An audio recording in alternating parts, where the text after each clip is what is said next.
What is up, guys? Diplex here again. Welcome back to Men of War Assault Squad 2 and the Russian Civil War mod. If you're interested in seeing more videos, be sure to hit that like button and don't forget to subscribe. Also, leave a comment down below on what you would like to see next. I'm actually doing a 7-year anniversary video soon. It's going to be IRL. Give me suggestions. If it's good, I will do it. I want to involve my new camera and myself. So it'll be like a vlog style kind of video. I might even ask you guys live as I'm recording the video next Monday on what I should do. It could be interactive. I might use Snapchat. I don't know. Let me know down in the comment section down below. I'm not gonna color my hair pink or shave my head or anything, but imagine something that would suit my anniversary celebration and post it. Let me know what you guys would like to see. So in today's video, we're taking a look at the Russian Civil War mod. This is the first time I'm playing it, so I'm really excited to see how this is going to turn out.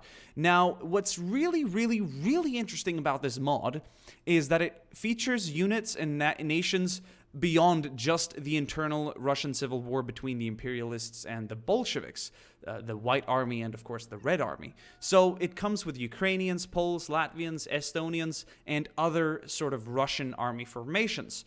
Not a lot of people know this, but to run you through the conflict and the war in general, basically, the Bolsheviks kicked out the sitting government. The imperialists weren't having it. They started the Russian Civil War. A lot of other nationalities and ethnicities and groups of people saw their chance now to gain independence. Some succeeded, like the Poles.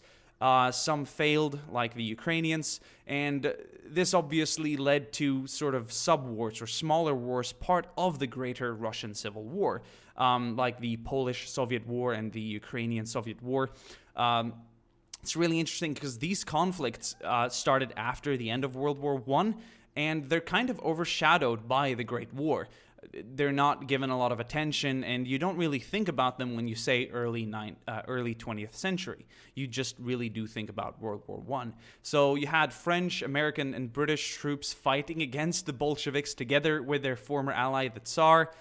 In Russia, you have Germans supporting the independence of Ukrainians. You have Sikh riflemen, which we have deployed here in this case outside Kiev, defending the city against the Bolsheviks. And the Sikh riflemen were Ukrainians, formerly part of the Austro-Hungarian army. So everyone kind of joined in against the Bolsheviks. You had Cossacks doing the same. They even formed a republic called the Don Cossacks, I think. You had the White Army, the Tsar's own army in a way, which deprived mainly from like central Russia. Then you had the southwestern army, which came from around Ukraine, had a lot of Cossacks in him. You had the northwestern army, which had a lot of German and Polish support, and as well as Baltic support. This mod has it all. It's really cool. I don't know all too much about the conflict or the war and everything that went down from like 1917 to 1921-22. All these conflicts, it's really cool. As I said, some nations won, some nations did succeed in getting their independence, of course, until, you know, World War II, where the Soviet Union kind of swallowed anything, or everything anyway. But yeah, really cool stuff. I definitely want to make more stuff using this mod. But anyway, in this case, we're here during the Ukrainian Civil War in 1918. Or the year is 1918. The war went on for longer than that. 7,000 Bolsheviks are about to attack the city of Kiev. They're here to sack it. Now, there were about 2,000 defenders, although many did side with the Bolsheviks as they attacked. Some fled, some weren't even there because of other uprisings and whatnot. The Bolsheviks used a lot of propaganda, and they managed to actually turn a lot of people to their side. But the Sikh riflemen here in this case were one of the units defending the city. And we're going to see some action between them and a few Red Guard formations. That's what they were called at the time. So the Civil War called for a lot of formations and groups of warriors and fighters. Warriors is a weird word to use in this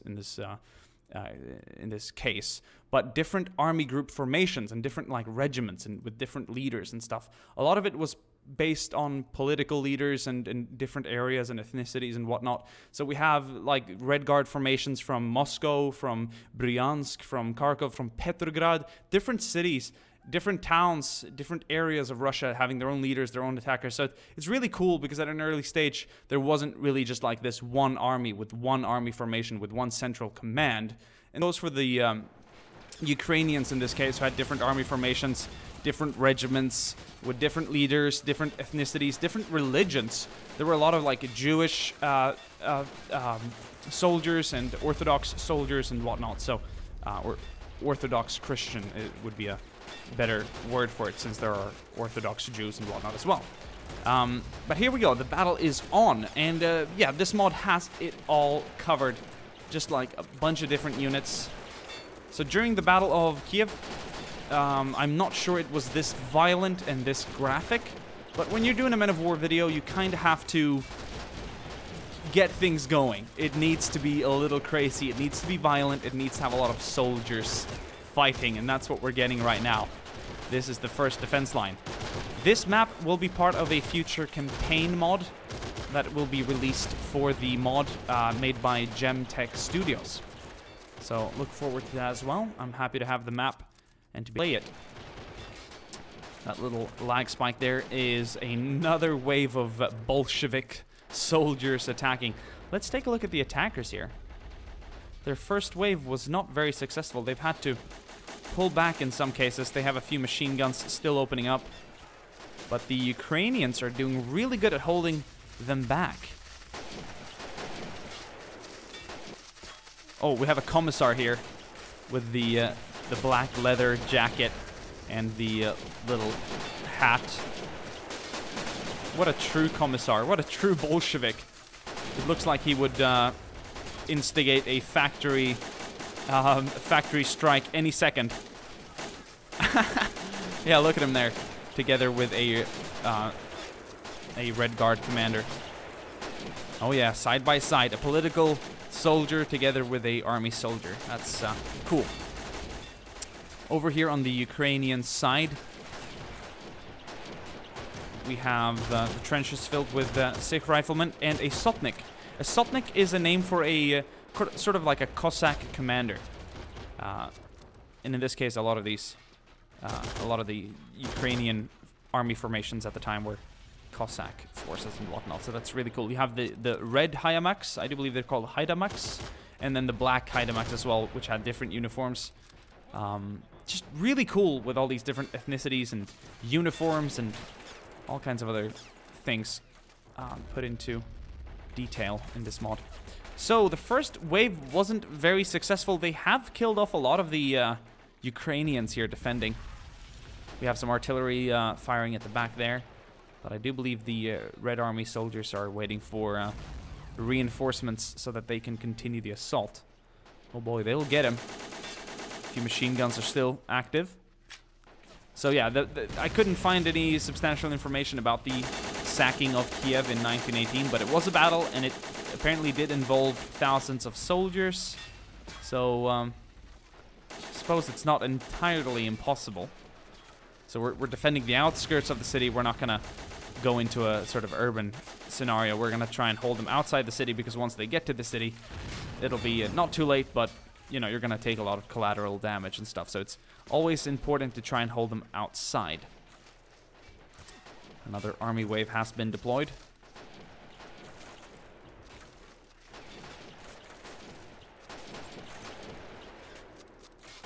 The Red Guard indeed. This right side here is holding up really well. And that's good for the Ukrainians. How are we doing here on the left side? Not as good. We have a few commanders alive. Any machine gunners? No, they are all dead. Yeah, there's a few riflemen spread out, still holding, but that's about it. If the Red Guard decides or manages to capture this trench, it's going to be significantly easier for them to continue the advance. They have more cover beyond this trench line, and our defenses are weaker as we go. Look at this machine gun back here. We also have an artillery piece. You can see the Ukrainian insignia there and the emblem on the uniforms. Good shot. Nice hit. They're getting closer. They have a lot of ground to cover. It's going to be hard. No doubt about it. It's going to be hard. Red Army artillery not really finding any targets. Maybe the commissars here can inspire the troops and get them going.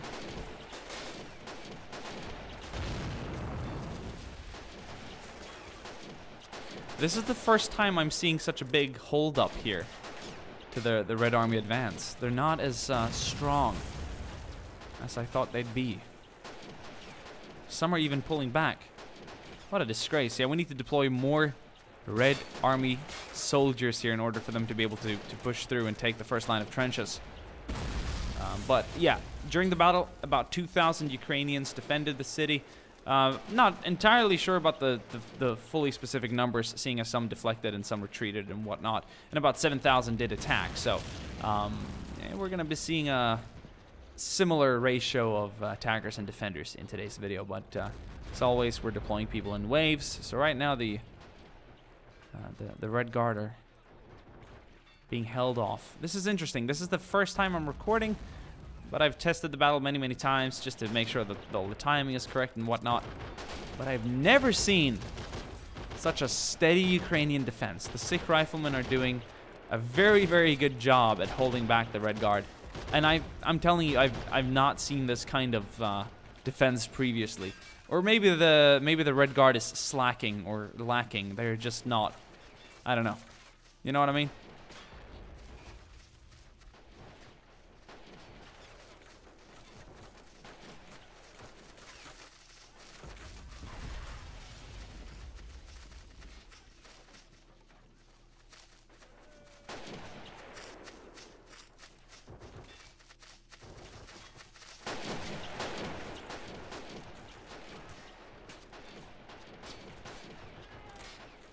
Another wave has been deployed, but they're kind of hiding around the houses and stuff. How have they not punched through yet? This is fucking bizarre. This is crazy. I can't believe they haven't done it. I'm shocked. I really am. Okay, but next spike is going to signal that another wave is on the way. There's a lot of soldiers in each wave. Like, you can tell there's a lot. But maybe this is just what they needed.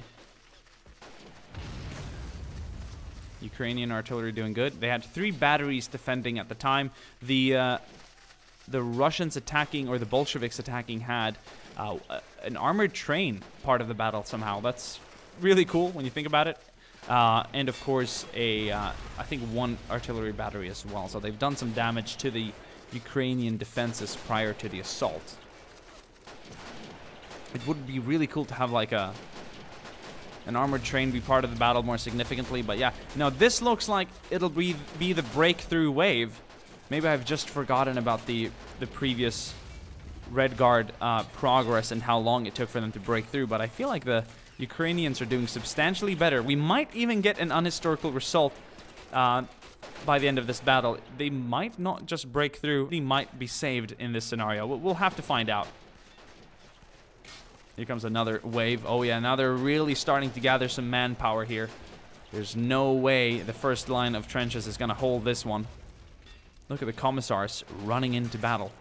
Eager to spread their Bolshevik ideology.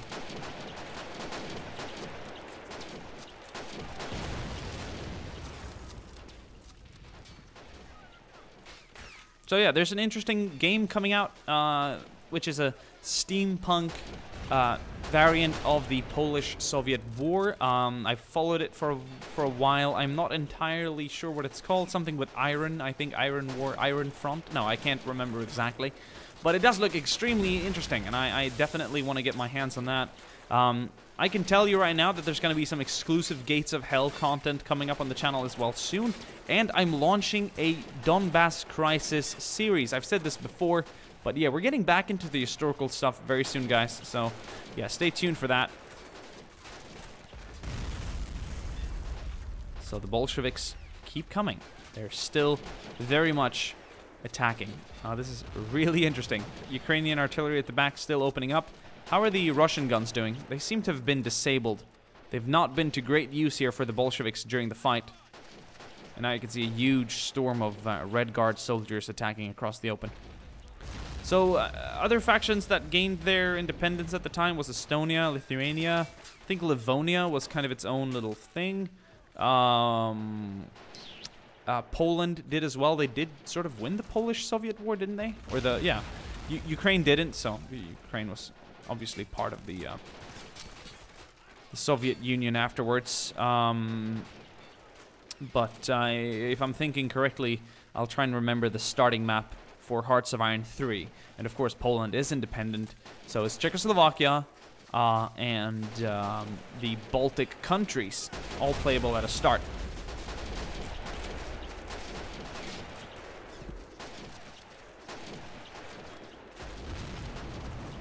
Although internally, the White Army failed to retake the government and the country from the Bolsheviks. So, yeah, interesting. I feel like this is a topic that is fairly calm.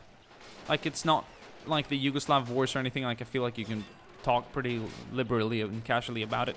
But it obviously has greatly impacted today. I mean, like, it greatly impacted World War II. One could say that what happened after World War II and the fall of the Soviet Union, and with all the different states appearing during the fall or after the fall, has impacted our modern day and current conflicts more, of course, but it started somewhere. And if you go back to the start of the 20th century, the early 1900s, you can find a lot of answers and a lot of reasons to why the world looks like it does today.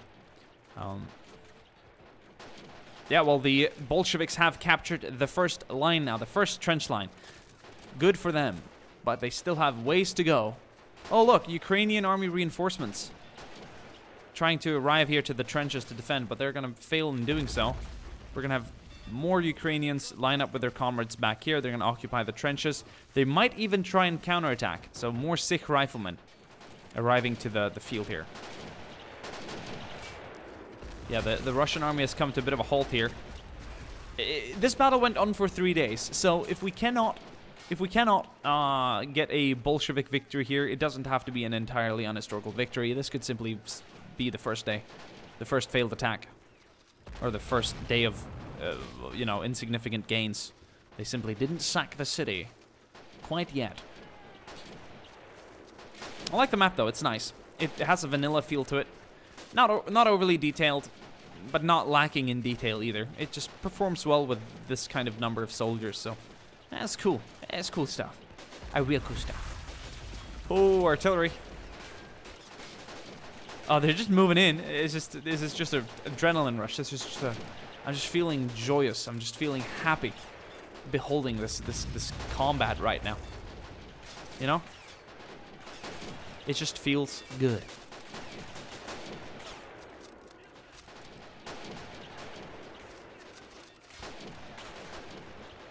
Some Bolsheviks have started capturing the center trench here, which has been abandoned by the Ukrainians in an attempt to put some distance between themselves and the attacking Bolsheviks.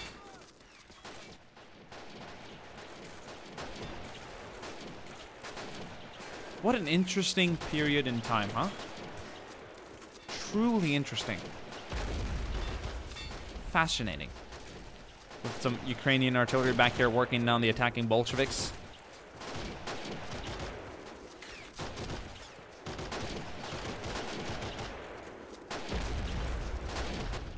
But they're holding the trench line. They've made some progress. They're trying on this side as well. Oh, there's a lot of them attacking, but it's hard. It's hard for them.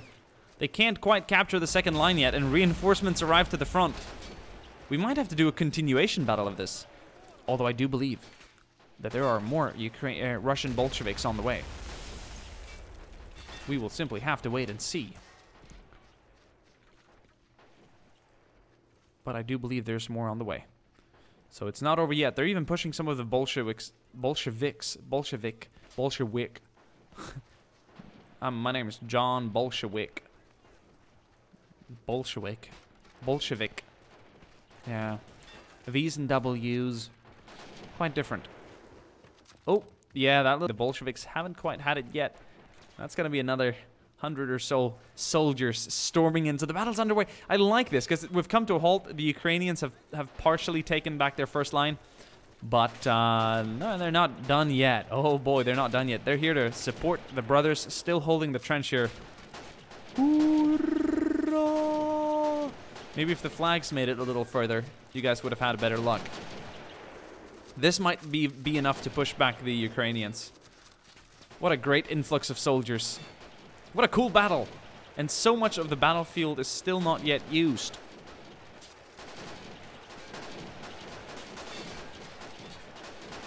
So the Polish-Soviet war was a big war. It even involved, like, I think Germans and also Ukrainians. They kind of swallowed up Ukraine. Poland did, like, partially part of, like, northern Ukraine and said, like, here, join us. And they had their own, like, standing army and stuff. So it's really cool. I watched a battle map and they kind of, or like a timeline, and they kind of, yeah, they kind of not took over, but they sort of retook former Ukrainian territory from the Bolsheviks at the time and stuff. So it's cool. I suppose after the Russian Civil War, when they had finally defeated the Tsar fully and secured inner Russia, then they became more the Socialist Republic of the Soviet Union, I suppose. Well, this wave of Bolsheviks has finally recaptured the trench. I believe there's 2 waves in one here. And this might be enough to break the next wave, because right now they did do a lot of damage to the Ukrainians back here. And now, after that counterattack, they've emptied out their trenches a lot. This could be a significant issue for the defending Ukrainians here. Let's zoom out a little bit, give you guys a good view of the battlefield. I think we'll be able to see through most of the vegetation. And you guys keep an eye on all the dark, uniformed Bolsheviks here attacking the tan-colored uniforms of the Ukrainians. That wasn't it. I heard that. I felt that little lag spike in my ass crack. Well, that's a weird way to put it. But yeah, here comes the next wave. Or whatever they say. I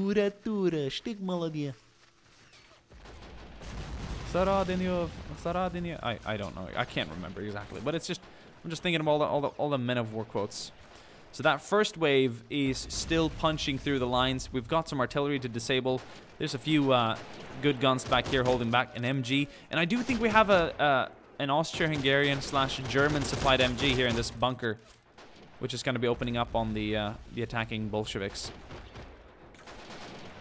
Yeah, I have no idea if this is actually how the Battle of Kiev in 1918 looked.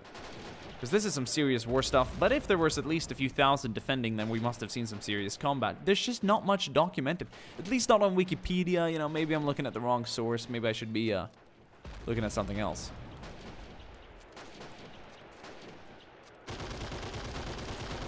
Oh, that's awesome. Look at that MG. It's got good coverage of the trench line running down the center. And that's where it's going to be able to capture a lot of Bolsheviks slacking and lacking.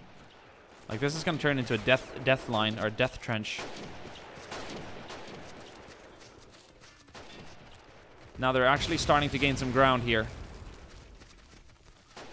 What a really back and forth battle. MG's moving up. Where are the commissars? I want to see the commissars in the front. In the lead.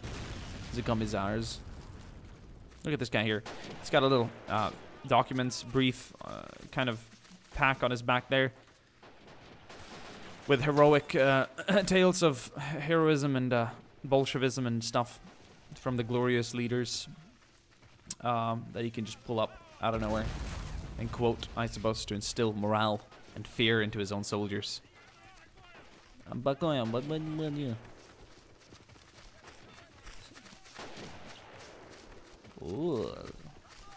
Katovia. Yeah, now we're starting to see some serious gain here. I think they haven't entirely knocked out the Ukrainian gun yet. He's about to die any minute now. He's just hit in the head, and the second shot's gonna make him drop dead. You know what? This might just be enough. I think the Bolsheviks have had enough of reinforcements now. They've sent in a few thousand soldiers, like 1,000 at least. And this is only the first day of the fight, of the war, or the battle. Not the war, but the battle. So, yeah, I'm kind of interested in seeing how this is going to turn out. We have a Sotnik here. A Sotnik is a name for a Ukrainian commander, or a Cossack commander in a way. It's just an overall Cossack commander rank. Sotnik.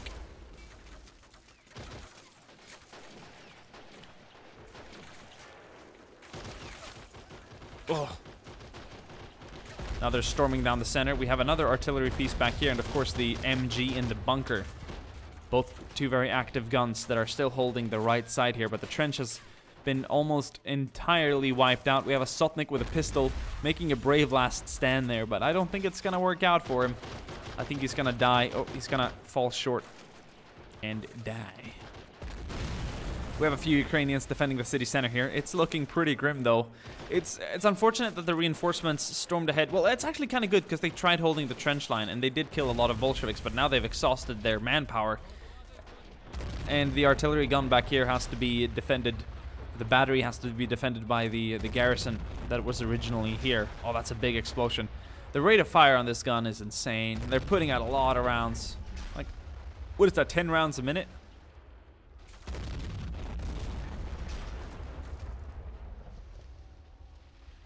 Yeah, that's 10 rounds a minute.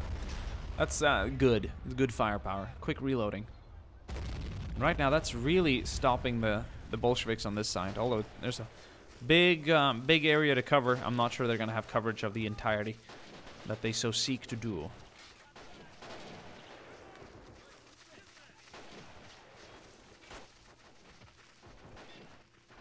Anya drapnie.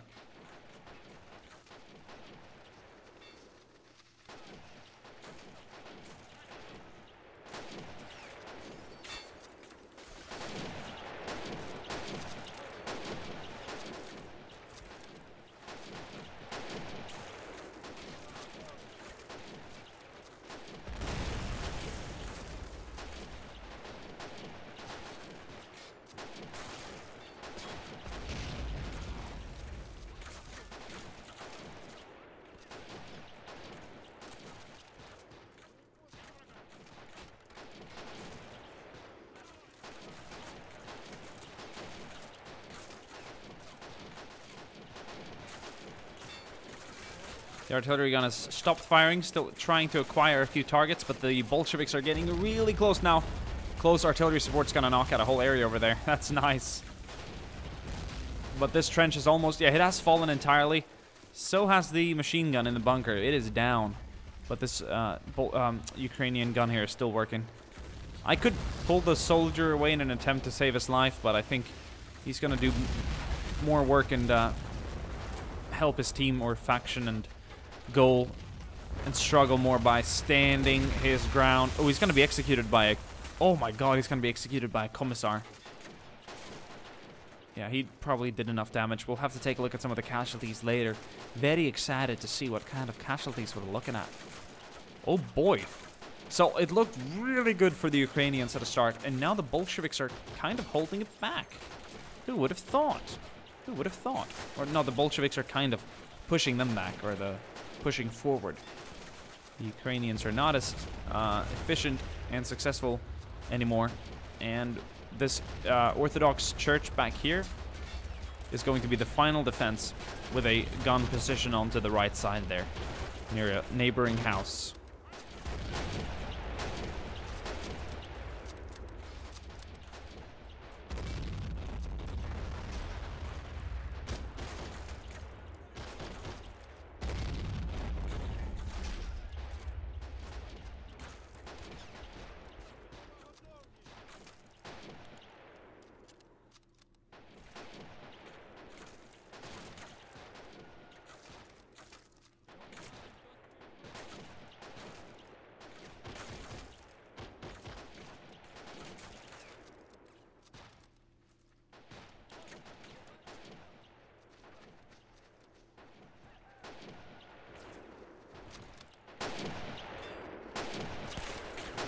Street fighting continues as we move past the trench fighting.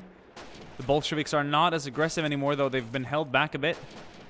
They're trying to advance, but the Ukrainian guns are holding them back a bit.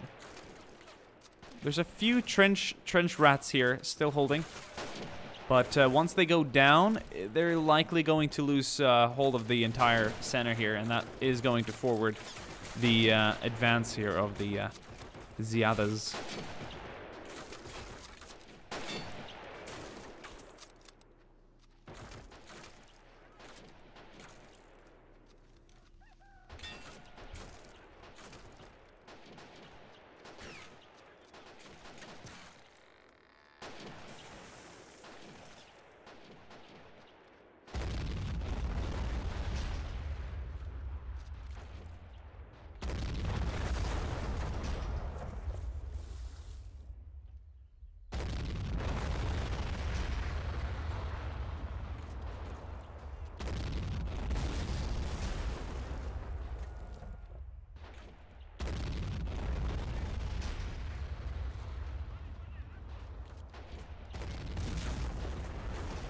the Bolsheviks aren't able to really take the center.